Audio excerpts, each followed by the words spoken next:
J'ai découvert que rien dans la vie n'en vaut la peine si vous ne prenez pas de risques. Rien. Nelson Mandela a dit qu'il n'y a pas de passion à trouver en jouant petit et en se contentant d'une vie qui est moins que celle dont vous êtes capable de vivre maintenant. Je suis sûr que, dans vos expériences à l'école, en postulant à l'université, en choisissant votre majeur et en décidant ce que vous voulez faire dans la vie, je suis sûr que des gens vous ont dit de vous assurer d'avoir un plan de secours. Assurez-vous d'avoir quelque chose sur quoi vous appuyer. Mais je n'ai jamais compris ce concept, avoir quelque chose sur quoi compter en cas d'échec. Sans constance, vous ne finirez jamais. Alors faites ce qui vous passionne, passionnément, prenez des risques. N'ayez pas peur d'échouer.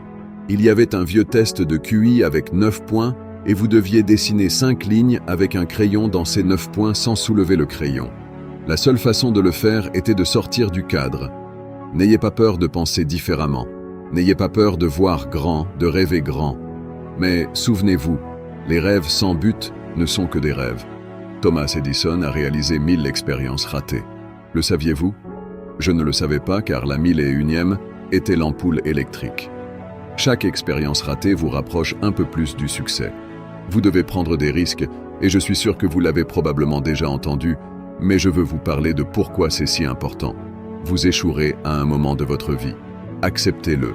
Vous perdrez. Vous vous embarrasserez. Vous serez nul dans quelque chose. Il n'y a aucun doute à ce sujet. Je vous le dis, embrassez-le car c'est inévitable. Dans votre domaine, dans votre parcours de la vie, vous allez tomber, vous allez échouer, encore et encore. Mais cela n'avait pas d'importance parce que vous savez quoi?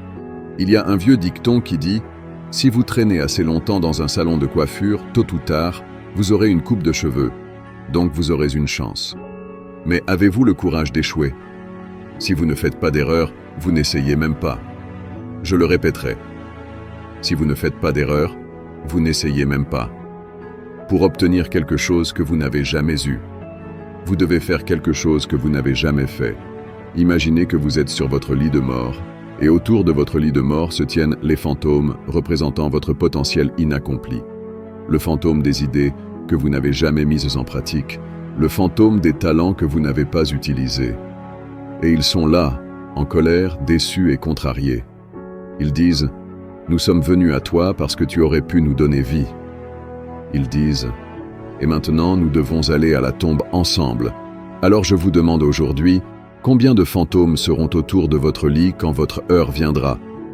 Parce que souvenez-vous de ceci, vous devez sortir là-bas. Vous devez y mettre tout ce que vous avez, que ce soit votre temps, votre talent, vos prières ou vos trésors. Que ferez-vous avec ce que vous avez? Je ne parle pas de la quantité que vous avez. Certains d'entre vous sont des étudiants en commerce.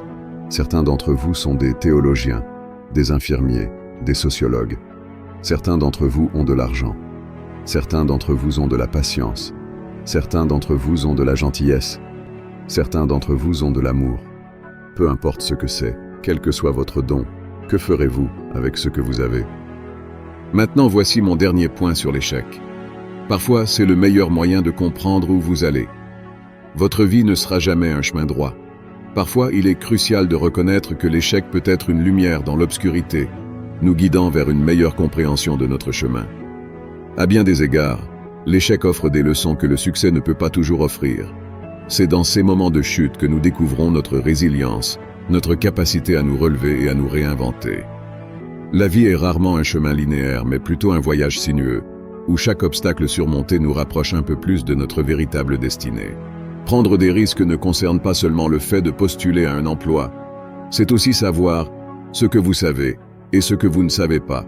C'est être ouvert aux gens et aux idées, les chances que vous prenez, les personnes que vous rencontrez, les personnes que vous aimez, la foi que vous avez. Voilà ce qui va vous définir. Ne soyez jamais découragé. Ne retenez jamais. Donnez tout ce que vous avez. Et lorsque vous tombez tout au long de la vie, souvenez-vous de ceci, tombez en avant.